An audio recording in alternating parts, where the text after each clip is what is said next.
one of the other things you mentioned too is signage. Yeah. And I think it's really interesting because that's a big thing. Like a lot of EV advocates are always saying signage, signage, signage. And I think it's valid, but do you think advertising is more powerful than signage? I mean, it's one thing when you're driving down the road, but I even bump into people, as crazy it is these days, where they'll say, it's not as common as it used to be, but like, I don't get why, like they're in Tesla's in the news all the time now because of their market cap.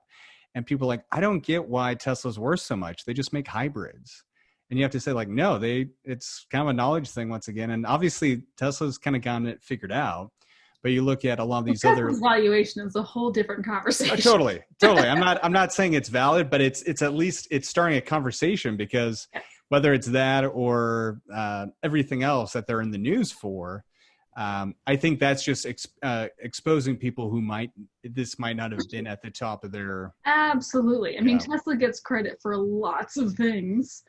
And I mean, I'm one of those people that's on the balance and often called a hater because I don't give them credit for all things for old time. Like they were the one that came up with the notion of an EV and were the only ones that ever sold them. I'm not that kind of super fan, but they get credit for lots of things. And among the stuff they get the most credit for in my book, regardless of how many cars they've sold, is the general awareness effects and the general aspirational effects, where folks that may not have thought about an electric car before saw a Roadster or a Model S or something that was completely out of their price range, but it got them to start thinking about an EV at all.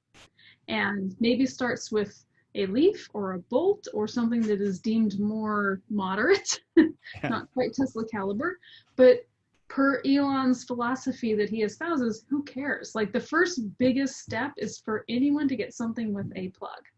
The data shows they only go more electrified from there. So the balance I strike quite often, we all have our subjective favorites with different plug-in cars, and I'm a girl that thinks there's still value in some plug-in hybrids, good plug-in hybrids. But if someone walks up to me and says, I bought the one that gets 9 miles, right, I will never shame them, because good for them that they got the thing that worked for them, and hopefully they love it. I will absolutely challenge their automaker to make them a better car. But that's the balance, is welcoming all the drivers and the users, fleets and otherwise, into the fold while challenging industry totally to do better by them. And yes, Tesla supplies lots and lots of sort of the awareness side. On the signage versus advertising, I think it's two different topics. I'm a girl that's beating the signage drum a lot, and the specific lesson is an infrastructure lesson. And so from a signage perspective, since the EV1 days in the mid-90s, we kept hearing, we need more charging, we need more charging. And at the time, GM was literally paying for half the public charging. So it was always a 50-50 co-op with sort of the state of California or Arizona, wherever we were putting it. So that was important to us to understand. And what we eventually did discover was that people are not used to looking for chargers, and they don't look the same as gas pumps. And there's no uniformity between the different types and companies and all that.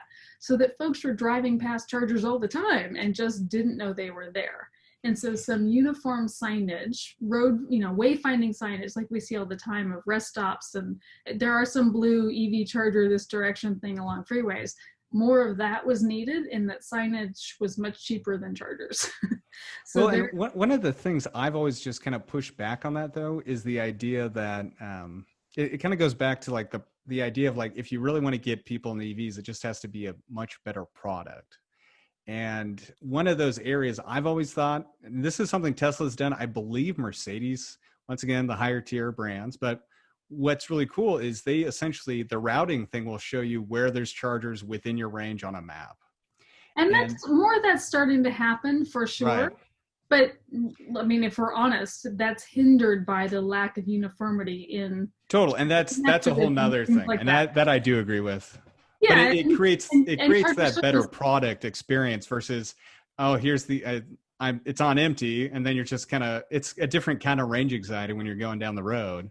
Right. To just pull over. In fairness, those things have existed. And because years ago we couldn't get the automakers to standardize on a connector, we started getting the charging companies to put both on every charger, so that we didn't have to worry about that quite so much. So everybody can use an EVgo charger or a ChargePoint charger, and Electrify America or whatever. There still is all the competitive networks, and that's a challenge. But I'm less worried about the EV drivers in this case because they all have apps, and not all, but a couple of those apps are awesome, where you can filter by exactly which networks you want to see, which connectors you want to see, pay versus free. There's some granularity there.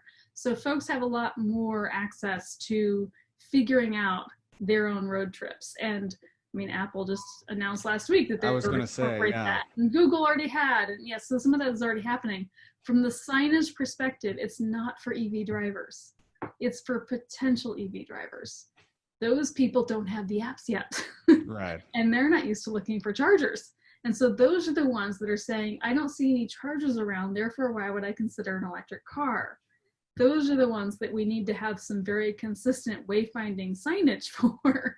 So they kind of start to see, oh yeah, there are some chargers around and they're in the places I tend to go, and maybe this is feasible for me, which is a separate discussion somewhat from the overall awareness thing you were getting at. I mean, I think we get way too high-minded with awareness versus education versus marketing. It's all the same thing, and utilities especially, in part because they're precluded from a regulatory perspective. They don't like to talk about marketing. They like to talk about education, but it's all at the end of the day the same activity. And we all have to get more comfortable with what is actually marketing, but what is effective. Talking about EVs in a way that resonate with people can be defined by any of those terms, but it is more emotive than we tend to talk about it. So cars are an emotional product. We tend to try to strip them down as appliances when it comes to EVs, but at the end of the day, it's still the emotional experience that drives people to it. And to some degree, even with bikes or scooters or public transport or something else, there's still another benefit, another emotional experience. It's time to play on my phone or get more work done or whatever that is facilitated by that different mode and the electrification of it. Thanks for joining us. Be sure to visit our website, connectingthegrid.com. There you can listen to our podcasts, contact us about sponsorship, or even be a guest on Grid Connections. While you're at it, if you found value in this show, we'd appreciate a positive rating on your favorite podcast or video streaming service. Or if you'd simply tell a friend about the show, that would help us out a lot too. Thank you again, and I look forward to us learning more together soon.